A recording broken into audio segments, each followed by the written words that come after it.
ask that you just continue to pour your love and grace into us. Help us to be the people that you want us to be. And Father God, we bless everyone that's here and on the way. And we bless the author of this book and his future books.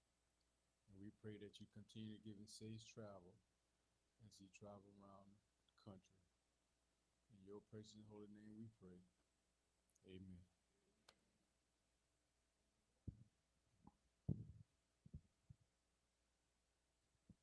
All right, coming up next to do an introduction of the author is Miss Connie Lee. Thank you. Hello, everyone. Terry E. Lee II was born on November 6, 1989, in Archer, Florida. He is a passionate human resource professional, community leader, and now published author. The proud son of Terry and Connie Lee Sr. is the third of four siblings and a devoted uncle to his nephew, Caden. The inspiration behind his debut children's book, Caden Amazing HR Adventure. Terry is a graduate of the Tuskegee University with a Bachelor of Science in History and Political Science. And he holds an MBA in Human Resource Management from Columbia Southern University. He also earned a Diversity, Equity, and Inclusion certificate from the University of South Florida. With over 15 years of experience in human resources, Terry has worked across sectors including financial technology, nonprofit, Fortune 200 corporations, and government.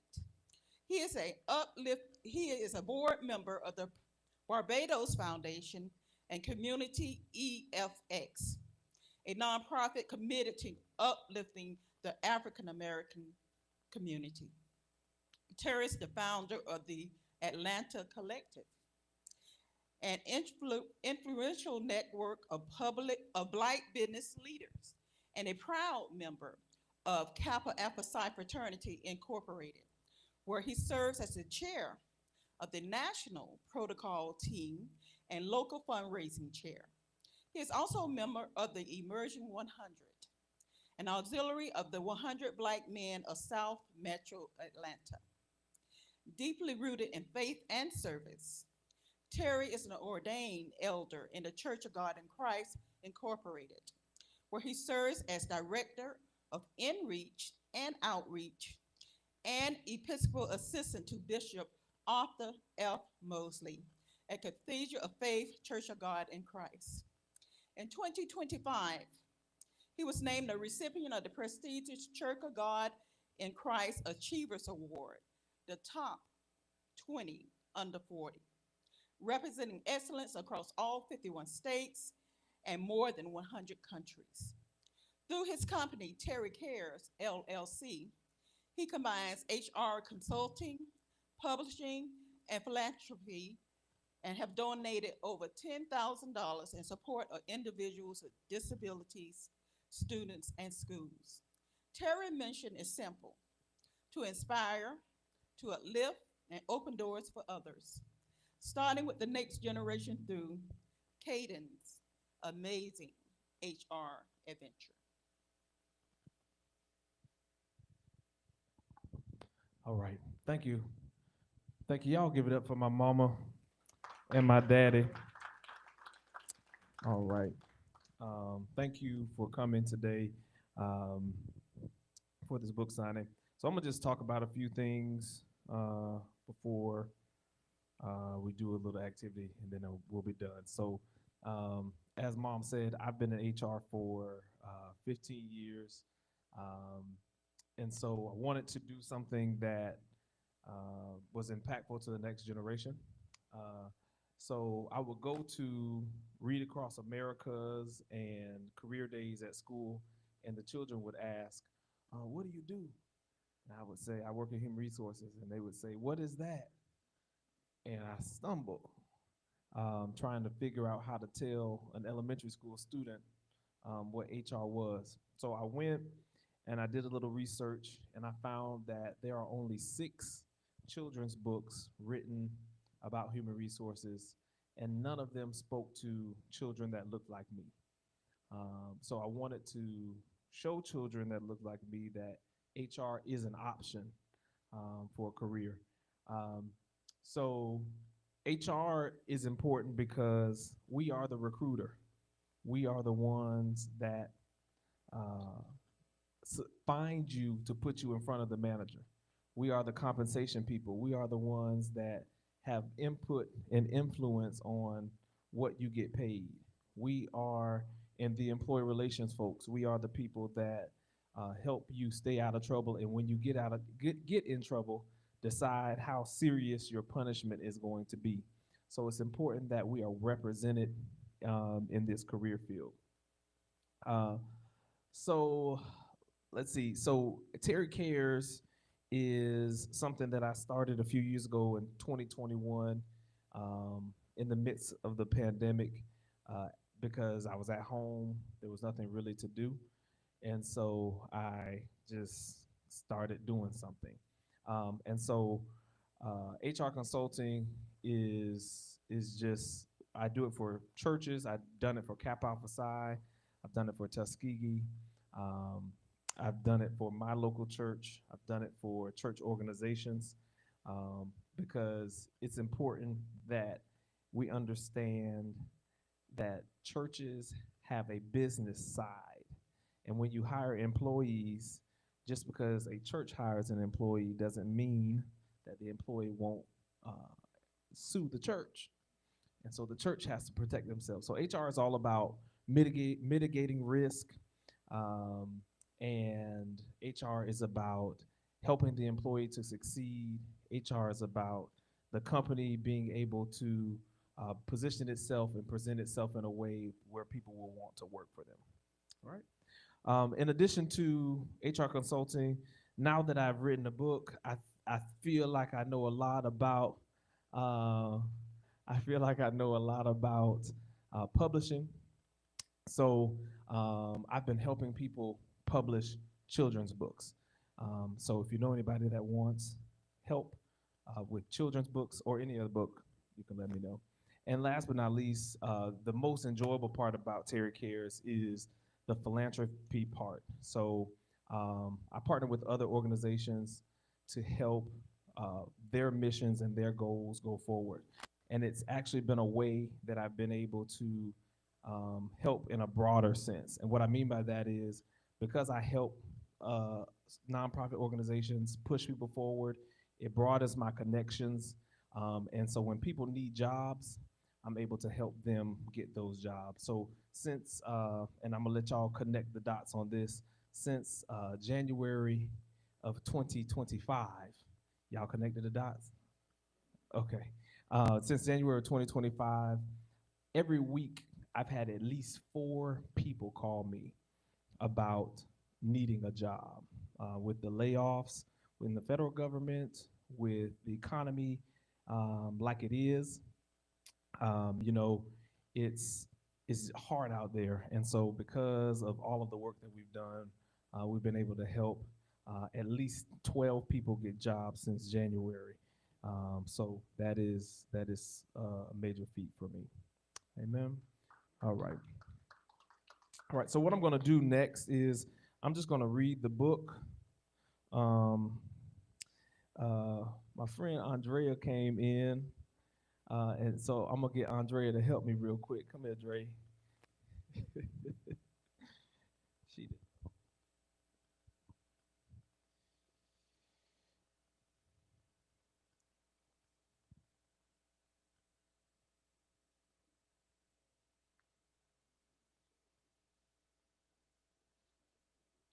All right. Okay. Nah, she don't need one. All right. So I'm gonna read the book. Um, hmm? Yeah. That's good. You want to sit out here? Yeah. Go ahead. Go ahead. Go ahead. I'm going to read the book, and Andrea is going to show you the illustrations as I read. So the first page. Thank you, ma'am. All right.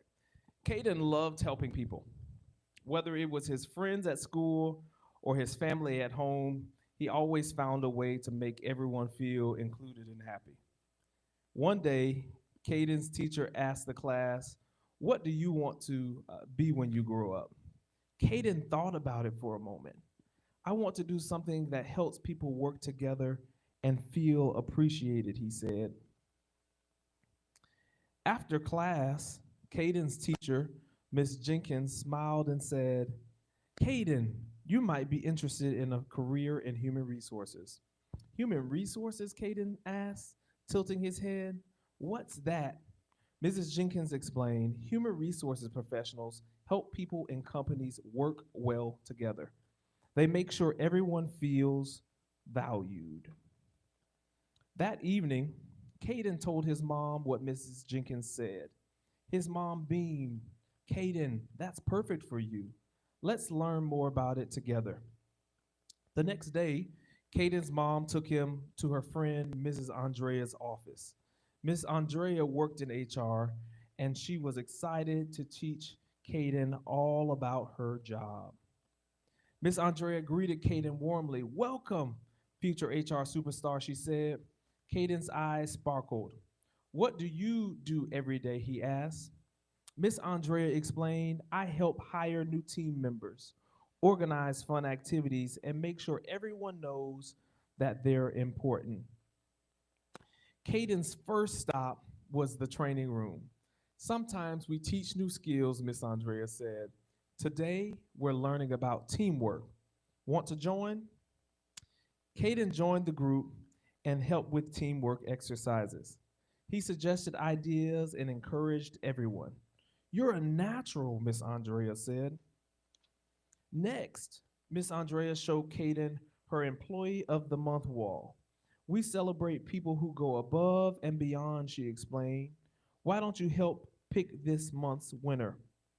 Caden read through the stories about kind, hard-working employees. He chose a nurse named Mr. Davis, who stayed late to help a patient. Great choice, Miss Andrea said. Recognizing others is one of the best parts of my job. Caden smiled, feeling proud. In the afternoon, Miss Andrea invited Caden to a meeting. The, the team discussed planning a diversity day celebration. Everyone belongs here, she said. Caden suggested adding a talent show where employees could share their culture through music, dance, and stories. Everyone loved his idea. Before the day ended, Miss Andrea showed Caden her favorite tool, the kindness jar. Employees could write kind notes to each other and put them inside. Caden wrote in his own note, thank you, Miss Andrea, for teaching me about HR and how to help people feel special. Over the next week, Caden started practicing what he learned at school. He created a kindness jar for his class. Caden also suggested having a class talent day to celebrate everyone's unique skills. His teacher loved the idea and made it happen. During the talent day, Caden helped organize the event. His classmates danced, they sang, and they showed drawings. This is amazing, they all said. By the end of the day, Caden felt proud. I'm like a little HR helper already, he thought. Caden recognized he had found his dream job, helping others, celebrating differences, and making people feel valued was exactly what he wanted to do. As Caden drifted off to sleep that night, he dreamed of his future. One day, he'd be a great HR professional, just like Miss Andrea. And maybe, just maybe, he'd inspire kids to find joy in helping people too. The world is better when we all work together, Caden thought, smiling in his dreams. All right, that's the book. Thank you, Miss Andrea. All right. Um, and so, a couple of things. The characters in this book, obviously, um, the main character is Caden, who is my nephew. And so I decided to use him as the main character just because I wanted him to understand that you can do anything that you put your mind to, and whatever you feel you can do, you can do. All right. The second character in the book is Miss Andrea, the HR professional. It is actually a likeness of my first boss in Atlanta, and I told this story this morning in Gainesville. So I graduated from college, the historic, illustrious Tuskegee University. You heard it, Payne College in the back. Uh, s- and in the front. So graduated from there, moved back to Gainesville. As most of uh, worked in Gainesville in HR for a little bit in recruiting, and then was looking for what was next after my grandmother passed away, and got a job interview in Atlanta. Flew to the interview, went there. I was dressed nice, went into the interviewed, thought I killed it. Uh, got a call back, hired me for the job, and my boss was a lady named Dana. And she called me into the office and she said, Terry, you did horrible on your interview. She's like, you did horrible. But she said, uh, I saw something in you that wanted to make me give you a chance. And so Dana hired me. I was making $32,000. I was just glad to be away from Gainesville and Florida, and yeah, all of it. Glad to be gone. Uh, then I was worked for 6 months. I guess I did pretty all right. Dana gave me a raise. I was making $38,000. I thought I was balling. Uh, with a $1,000 rent payment, a $600 car note. So y'all do the math. I was not balling. And then Dana went and got another job at a different agency. She called and she was like, "Hey Terry, I think you can do this. I want you to come over here with me to this agency." Got another raise from 38 to 55. Stayed there for a year. Got another raise. Um, Dana just really took care of me, and not um, not only with financial things, she taught me everything that I needed to know about HR, from talent to compensation to employee relations.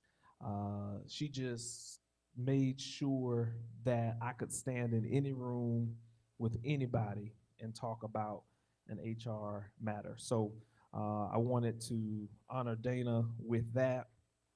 The other character, the teacher, is the likeness of a friend of mine. Her name was Telsa. Telsa lived in Rochester, New York, and Telsa gave me my first opportunity to be on a main stage in of an audience.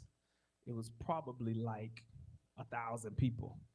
Um, and she gave me my first opportunity to do that.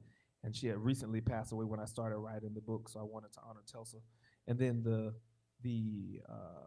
mother of Caden, um, Andrea, aggravates me every single week, just like somebody's mother. She calls me and and is very motherly. So I wanted to make sure that I did that as well. So those are the characters. Also in the book, you saw the kindness jar. So I have a few more locations that I'll go to. So I'll go to Phoenix, Arizona. I'll be in Dallas at the end of July. Um, Sumter, South Carolina, at the beginning of the school year. And so, what I want you to do is, come here, Dre. Um,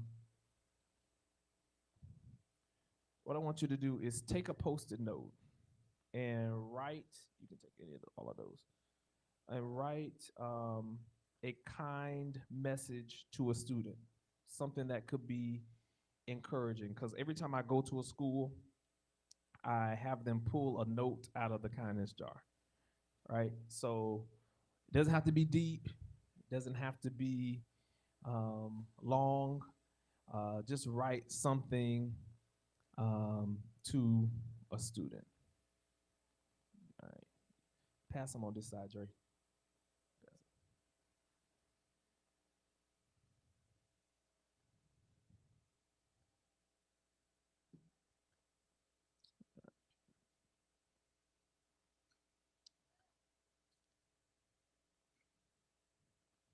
All right.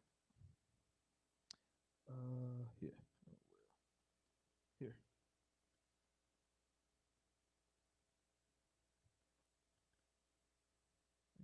You didn't know you were coming to help, huh? Hey, yeah. All right.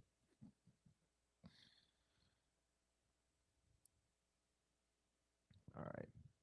Yeah, ready, question, answer. So we're going to jump right into a question to answer. Think of your great questions to ask. Yeah, think of your great questions to ask.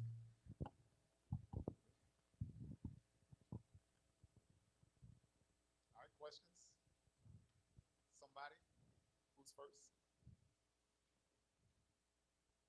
Keisha, I know you have a question. Go ahead. Terry, do you plan on writing another book? Yeah, I actually do plan on writing another book. I plan on writing a sequel to this. So Caden gets his first HR job. And I plan on, I am currently writing a self help book about leadership. It's called Shepherd, Sheepdog, Sheep. It's about levels of leadership, both in the marketplace and in ministry.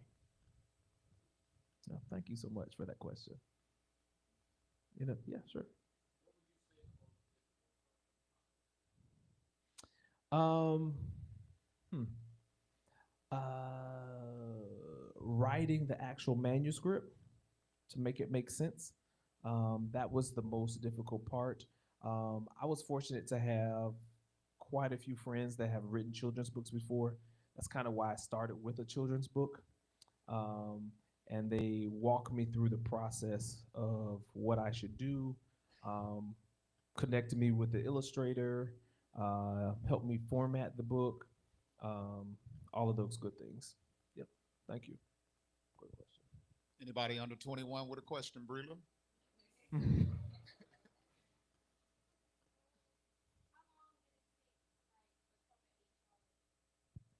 Great question. So, HR is a very difficult field to get into. Uh, HR people don't necessarily let people in HR without HR experience, but how do you get in HR without HR experience if I don't let you get HR experience, right? So um, it didn't take me long to get into HR because I actually started my HR career when I was at Tuskegee. There was a lady at my church who started a business organization, and she got to the point where she needed to hire staff. And so she gave me this book called HR for Dummies, asked me to read it, and told me to be her HR person. So I read it. I didn't understand half the stuff in it, but I was her HR person. So wrote my first employee handbook in college, wrote my first HR policies in college. I did all of that stuff while I was in college. So I had a head start when it was time to look for a job once I graduated. Also, a lot of times people get degrees in HR and can't get a job in HR because HR professionals don't necessarily see degrees as equivalent to work experience.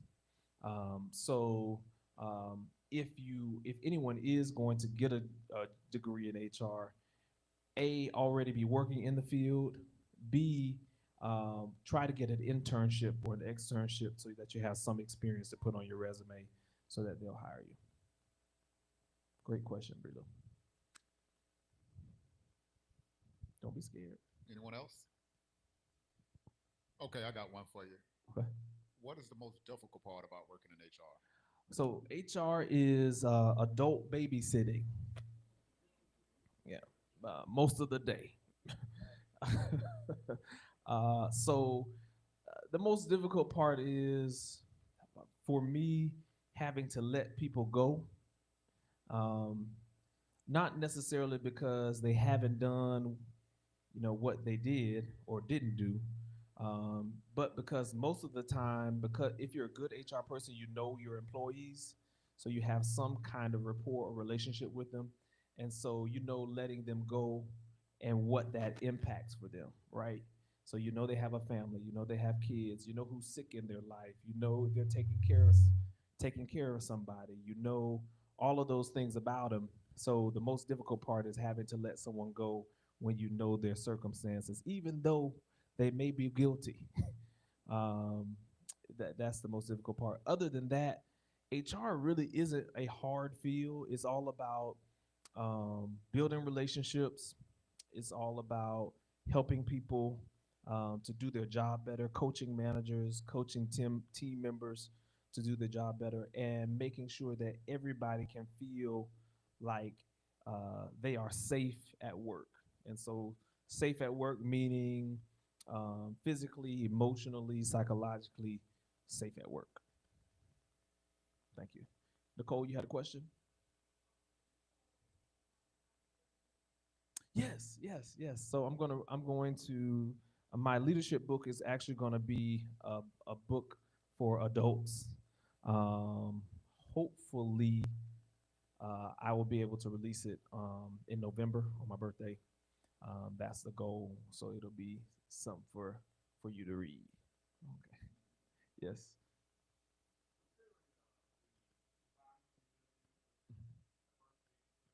Mhm, mhm,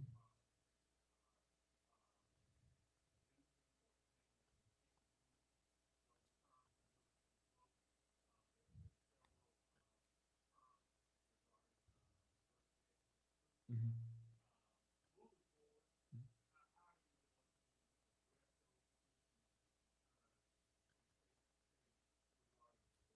Great question. So, um, I was actually very intentional about using those words in the book.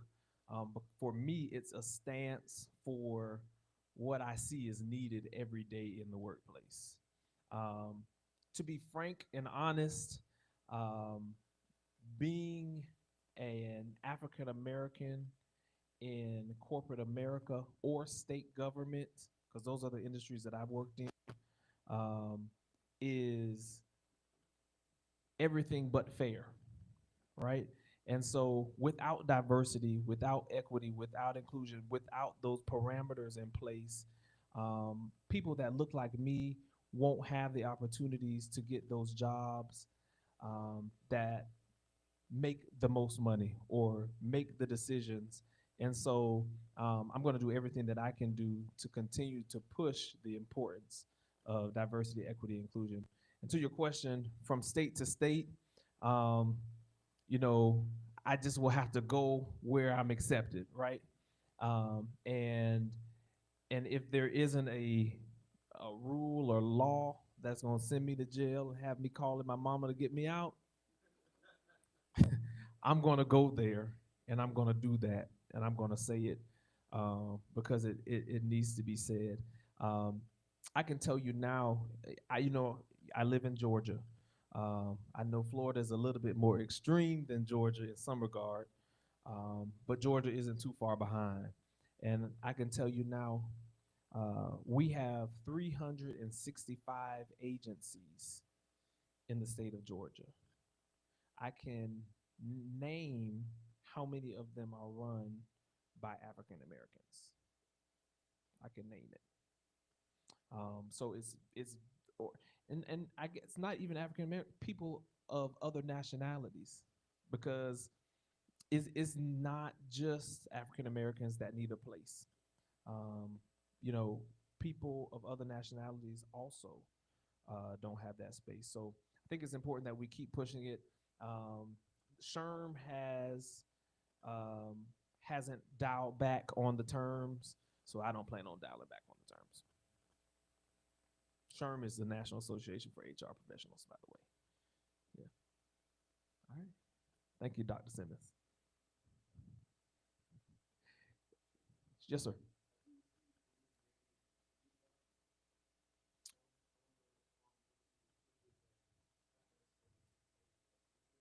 Sure.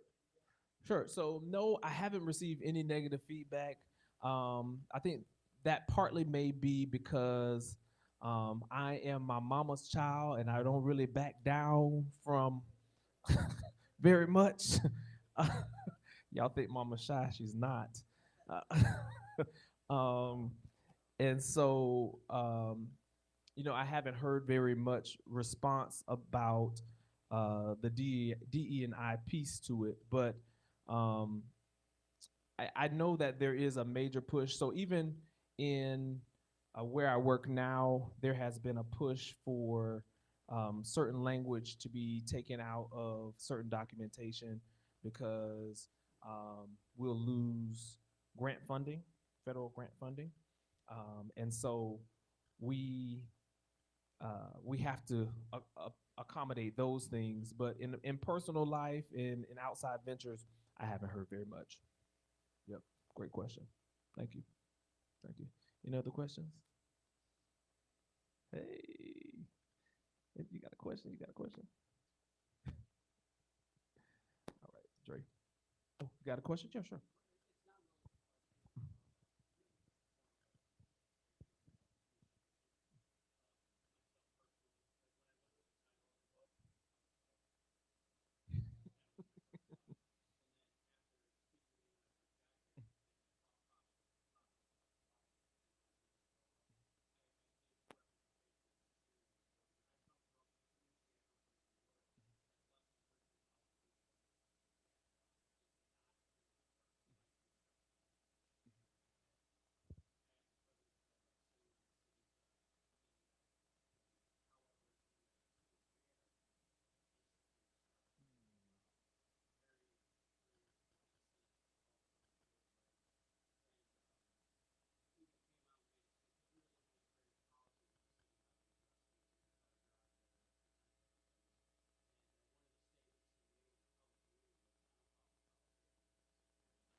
Sure. Great question. I think it depends on the type of company that you work for. Um, and so I'm really big on culture and fit, right? Um, Also big on wisdom, right? Same time. So if you don't have any other options, you kind of just gotta lay low until you get other options, whether it's another job, another stream of income, another way to survive. Um, but when you get to the place where you're able to speak up um, unapologetically, I think that it's necessary to do that. The other thing that I tell people all the time with work, um, there is a political game that you have to play in the workplace.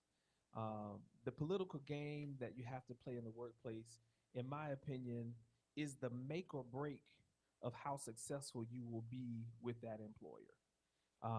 And so, whether you work for government, whether you work for nonprofit, whether you work for whoever, there is a political game that you have to play. And so, learning, A, getting a mentor, B, learning how to play the game. What can you say? What can't you say? What can someone else say that you can't say? And how can you influence that person to say what you need them to say so that you can accomplish what you need to accomplish? And so, my best bet is learn the political game, learn who your allies are. Um, uh, don't go to sleep with both your eyes shut because the people that may be your allies may not really be your allies because everybody has something that they're trying to gain out of it. So just make sure that however you plan to navigate the situation is well thought out. very strategic, and that you understand all of the players in the game. Sure. Thank you.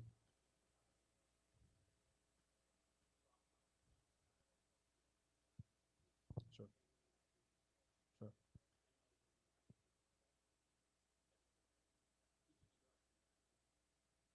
Right. Thank you. I actually fell into HR, as I said, and so I didn't. When I was younger, I didn't know what HR was. I didn't really know what HR was until my junior year in college. Um, and but now being on this side, understand wholeheartedly the importance of having someone at the table. Someone at the table. Yes, sir.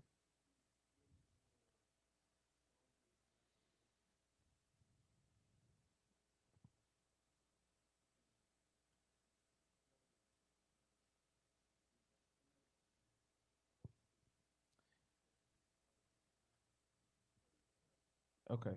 All right.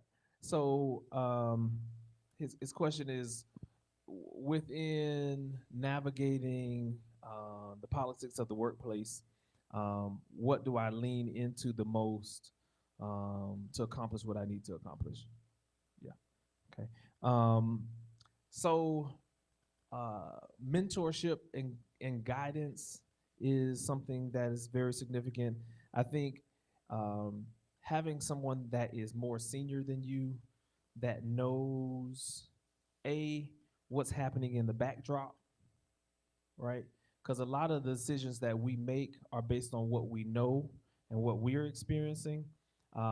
But having someone that is sitting in a room that you're not sitting in to gauge your ideas and thoughts off of, I think is the most important part. Not making singular unilateral decisions, but making a decision that is well thought out and has input from someone that is trusted. Yeah, that person for me would be Dana. I still call Dana to this day. I called Dana this week because I got an email. Dana and I don't work together anymore. I got an email. I was like, that doesn't seem right. And I feel like I know it's not right, but let me make sure that it's not right. So I called Dana to get input on it. And of course, I was right that it wasn't right. And she was able to give me some guidance on what was happening in the backdrop and how to kind of navigate it.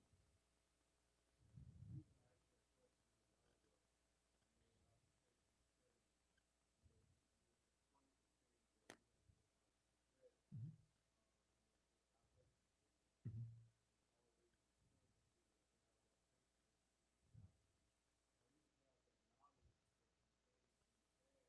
mhm.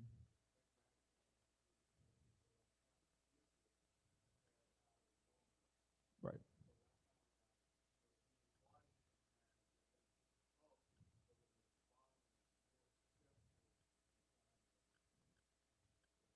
Absolutely. Absolutely. I agree. You know, there are lots of situations where we can't um, determine which direction to go. And so, young people, I see some of my cousins have come in, and there are others that are in here.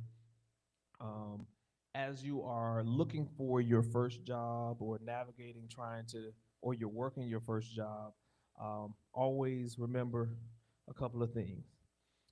The first thing is never stop applying for jobs. I don't care how long you've been working. Never stop applying for jobs. Um, and I say that because you can walk out of work one day and everything be perfectly fine. And you can walk into work the next day and get laid off. I cannot tell you the number of times that I have been working on a reduction in force for our organization that nobody knows about. And that me as the HR person, I'm talking to them every day, working on projects every single day, knowing that in 2 weeks I'm about to lay them off and can't tell them. Can't tell them. So always never stop applying for jobs. You may it helps you because you never know when you're going to need it. B, it helps to expand your resume. C, it helps you keep your interview skills fresh. So there are lots of reasons why you should never stop applying for a job. So never stop applying for a job. Second thing is always find um, a career related organization to be a part of, right? So whatever your career is, if it's HR, if it's IT, if it's education, if it's whatever it is, make sure that you find a career related organization. Why? Because you need to go, you need to network, you need to know these people because there's somebody in that organization that is going to be positioned in a place to help you when you need help, right? So when you go join the organization, you're not joining because you need help. Don't wait until you need help to join. Join before you need help because you may be able to help somebody. And in turn, when you need help, they'll be able to help you. You'll have a network, you'll know the people. They'll be like, oh, okay, yeah, that's Byron. He's been in the organization for 10 years. He hasn't needed anything from us, right? And so always join a professional related organization before you need help. Those are two things to remember. All right. Any other questions? Yeah. I did. So there are a couple of things that I've always wanted to do. So I'll go back. I'll answer that, but I'll say this first. So, and I said it this morning. Many people do not know that when I was growing up, I had a learning disability.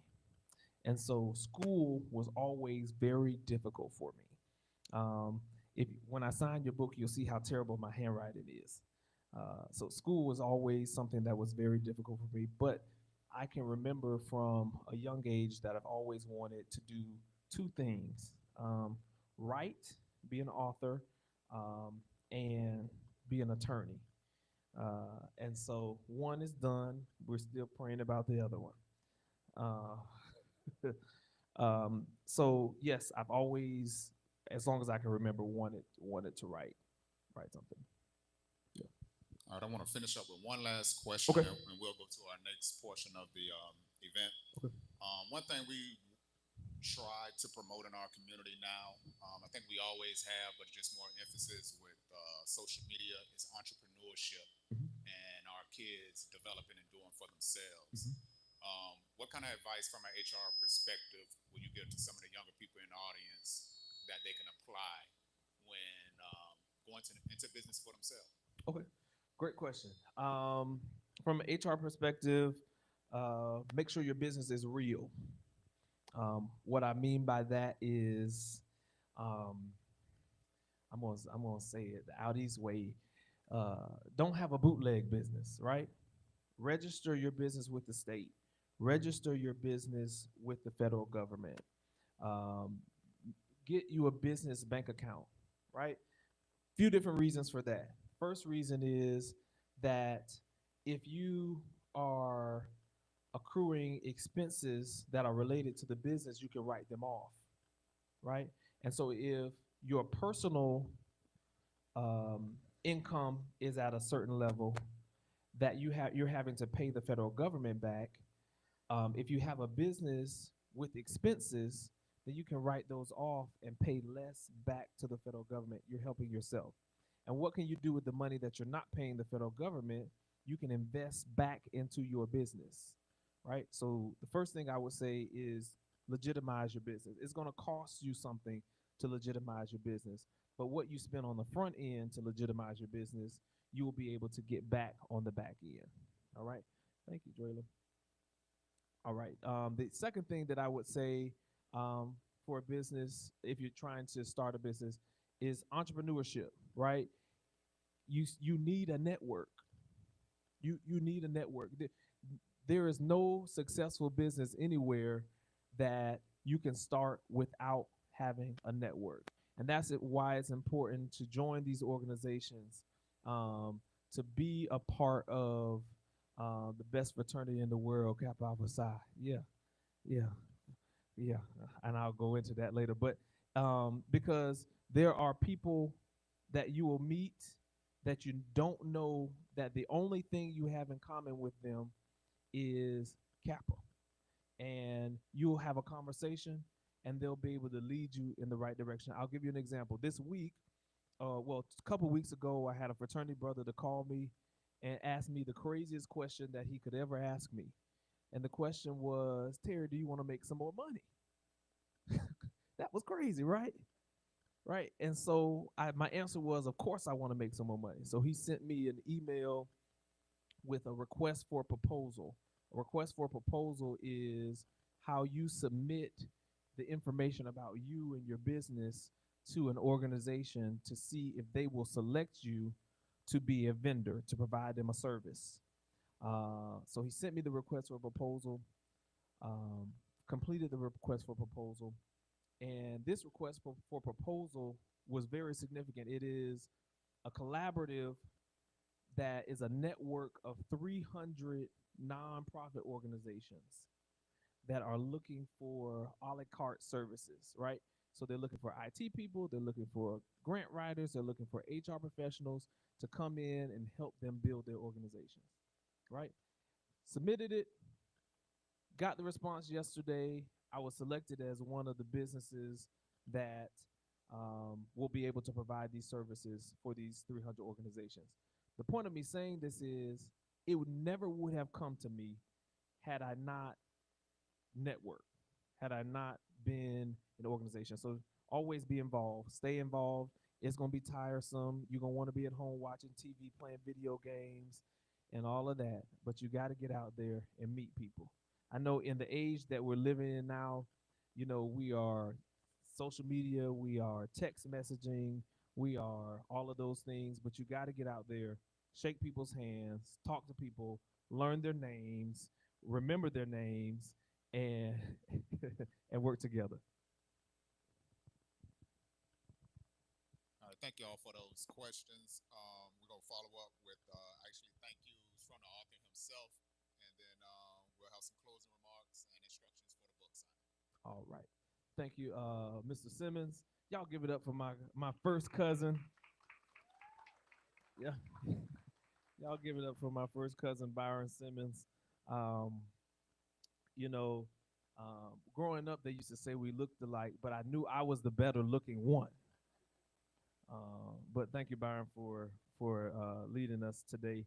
I'm gonna do a couple of quick thank yous. Um, um, so I have some people here from out of town.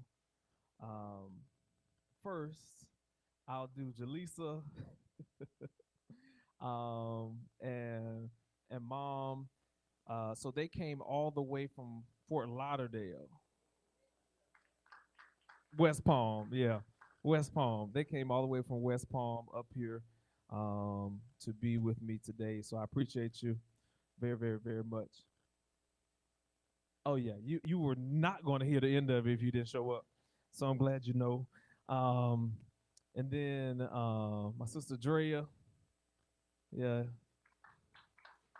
Um, and my other sister came all the way from Hinesville, Georgia. Savannah. So thank y'all for coming. To all of my family that are here, thank you for coming and supporting. To my brother, Dr. Gary, I appreciate you. I don't know where Gerard went. Gerard just opened up his facility to us today, so I appreciate him. A couple of things. Oh, you say be right back. Okay. A couple of things real quick. Drea, come here. Yeah, this. So I got something for Drea. I know it is. I know it is. You're welcome.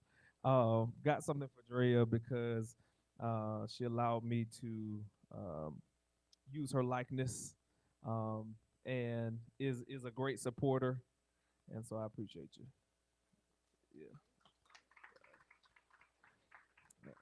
yeah. Go on to cry. Go on to cry. All right. And then last but not least, um, my Um, so I've gone a couple different places and I've done a couple of these different presentations. So in Atlanta, I presented to um, Dana. In Gainesville, I presented to my parents. And in Jacksonville, it's one of the most important ones because it's the namesake of this book. So come here, Caden.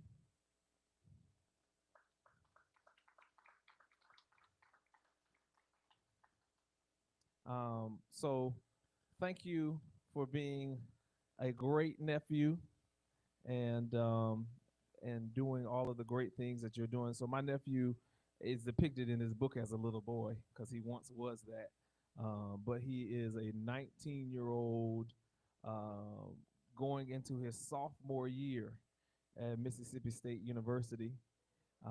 All right, big dog. And we're very very proud of you. And so here you go.